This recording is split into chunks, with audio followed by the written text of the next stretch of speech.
Good morning, ma.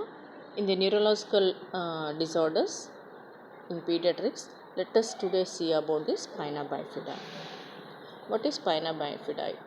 You already know that it is the spina bifida means it involves the spine and it is the birth defect that is mainly which affects the spine, and normally in the first month usually of the pregnancy it can be the neural tube defect. The top of the tube becomes the brain and the remainder becomes the spinal cord and structures around it. Actually, the top of the tube will become the brain and the remainder will become the spinal cord. And coming to the definition, it is known as the neural tube defect and which occurs during the development prior to the birth, and it is when the spinal cord, brain or meninges does not completely develop, this defect forms.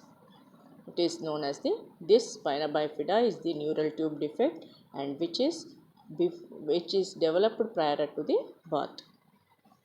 It can be anywhere along the spine and usually it can be seen as an opening in the baby's back at the time of birth. And it also appears as a sac of fluid and that has grown outside the body of the spine. This sac may or may not include the spinal cord inside it. Coming to the types of the spina bifida, it is of three types mainly, that is meningocele, meningomyelocele and spina bifida occulta. Mostly we are seeing in three types, mainly it is of three types, that is meningocele, meningomyelocele and spina bifida occulta. Coming to the meningomyelocele, this is the most common and serious type of spina bifida. It involves the sac outside the opening in the baby's back somewhere on the spine. It can be seen anywhere at the spine. This sac contains parts of the spinal cord and nerves. This will contain the parts of the spinal cord and nerves. The spinal cord and nerves in the sac will be damaged here in this myelomeningocele. People with this may have physical disabilities that range from moderate to severe. That means they will have the, just like paralysis, they will have immovability of the limbs.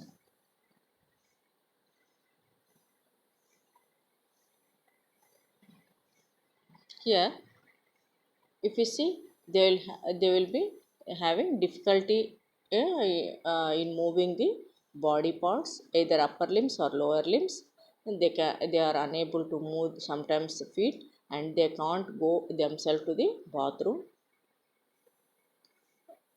They will have incontinence of urine, and sometimes motion incontinence also will be seen.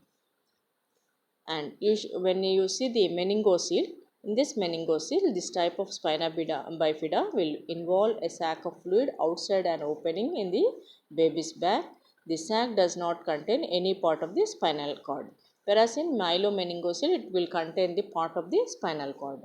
Because it is not a lot of nerve damage here in this meningocele, there is no there is a nerve damage, but it is very little, so only fluid is collected in meningocele, whereas in meningomyelocele along with this there is nerve defect also. Along with the fluid there will be nerve defect also. Coming to the spina bifida occulta, it is a mild type of spina bifida. It is very mild type and it also go with by the term hidden spina bifida, means that is not seen at the back of the baby. It does not cause any disabilities and may go unnoticed until later in life. There is usually no opening in the baby's back but only a gap in the spine. There will be a small gap in the spine. In this type there is no damage to the spinal cord or to the nerves. That means no secretion of fluid or nerves will be seen outside the baby's back. Coming to the symptoms also they are divided according to the type of the spina bifida, that is meningocele, meningomyelocele and spina bifida occulta.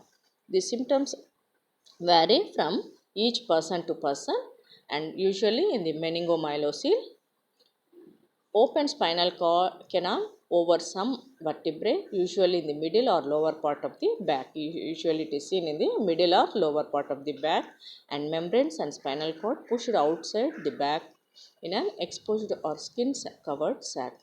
Weak or paralyzed leg muscles you can see, and seizures, deformed feet, hips that are not even, and scoliosis, that is curved spine also you can see in meningomyelocele. That is, this is in the middle and lower part, and usually the legs are paralyzed because it is in the middle or lower part. Legs are paralyzed, seizures will be seen, and deformity of feet and hips also will be seen, and curved spine also you can see. Coming to the meningocele symptoms, there is a small opening in the back. The sac it may be visible or not visible at birth. Membranes pushing out through the opening in the vertebrae into the sac.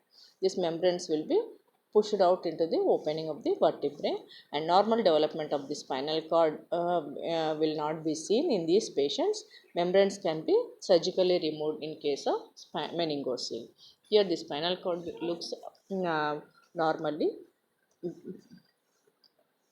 but even though it can be removed, the sac can be removed surgically. Spina bifida occultus symptoms of: there will be a gap in between the vertebrae, no visible opening outside, and no fluid filled sac outside the body, small birthmark or dimple on the back, small group or cluster of hair on the back. You can see an area of extra fat on the back. A person may not even know the type of spina bifida is there or not. Means a small gap you can see in between the vertebra, it is not visible outside. And no fluid sac will be seen outside the pot. There will be, like it just like a dimple, there will be small notch in between the vertebra. You have to notice that. That's why you have to touch the baby's back whether it is flat or not, and you have to see. Coming to the causes, usually the exact cause is not known. However, it involves a combination of genetical or environmental factors. And a child born with spina bifida may not have any relatives with the condition, even though the genetic plays a factor. And usually, it is believed to be lack of folic acid deficiency and vitamin B9 and deficiency. The other factors play a vital role are obesity, diabetes mother, which is not controlled.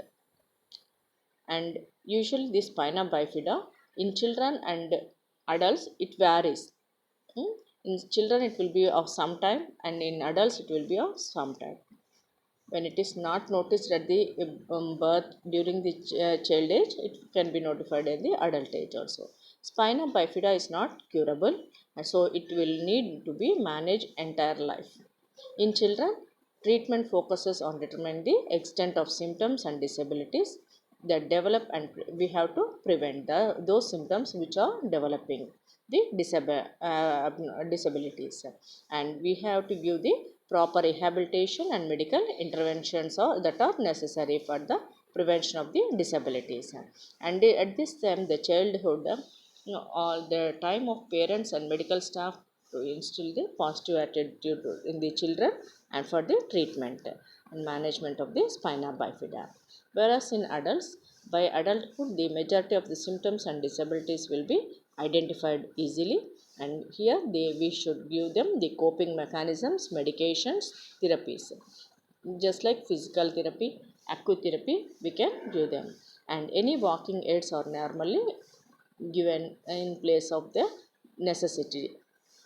Many children with spina bifida grow up to attend college and have the careers, and they can live independently.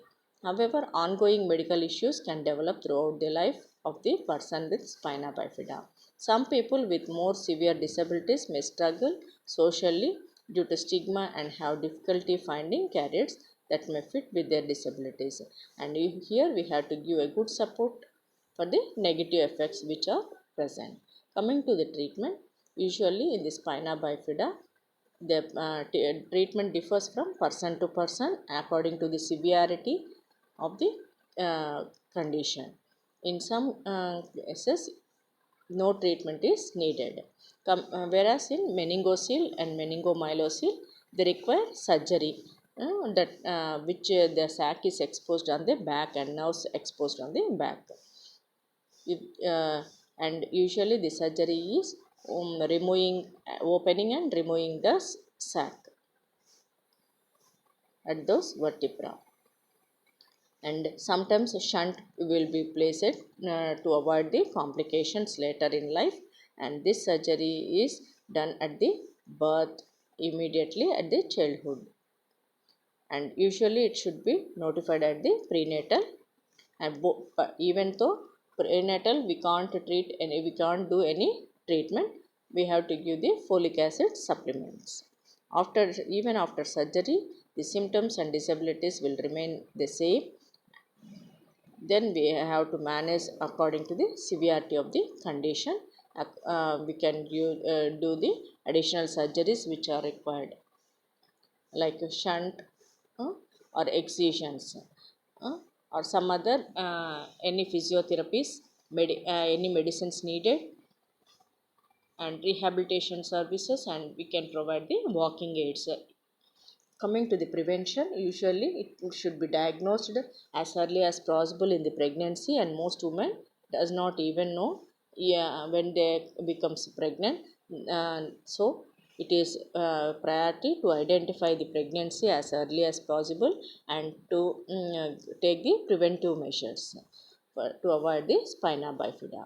What are the preventive steps usually we have to follow to in order to prevent the spina bifida? Means giving the folic acid supplements as prescribed by the doctor, and giving more green leafy vegetables, nuts, beans, and other foods that contain folic acid in the diet for the pregnant woman, and discuss any medications and supplements that taken that should be avoided, or which are prescribed by the doctor only should be given. And in case of diabetes, it should be controlled prior to the pregnancy only. If overweight, should talk to the doctor to have the healthy diet and exercise the plan, and keep the body from overheating from salons and hot tubs and saunas. And with proper treatment and management, the spina bifida can be treated, and we can have the good and uh, healthy babies. If we have spina bifida, it is important to stay in contact with the medical professional to track the changes and or other medical conditions that are morely complicated throughout the life. And we have to continue and manage the spina bifida effectively as early as possible. So, spina bifida should be traced out as early as possible. It can be traced even before the delivery. As soon as the patient we knows that the patient is pregnant, we have to immediately start giving folic acid supplements, and it should be continued. This folic acid should be continued till the full term, until the mother delivers. So in order, by giving the folic acid supplements, and again by tracing through the ultrasonography, at the second trimester and third trimester, we can avoid the spina bifida. Mostly we can trace out. Even though after tracing out, we can't, if the baby is not terminated, we can't treat it pre-labor. So immediately after birth, we have to give the care. So thank you, ma. Hope you understood about the spina bifida. We'll continue in the later session.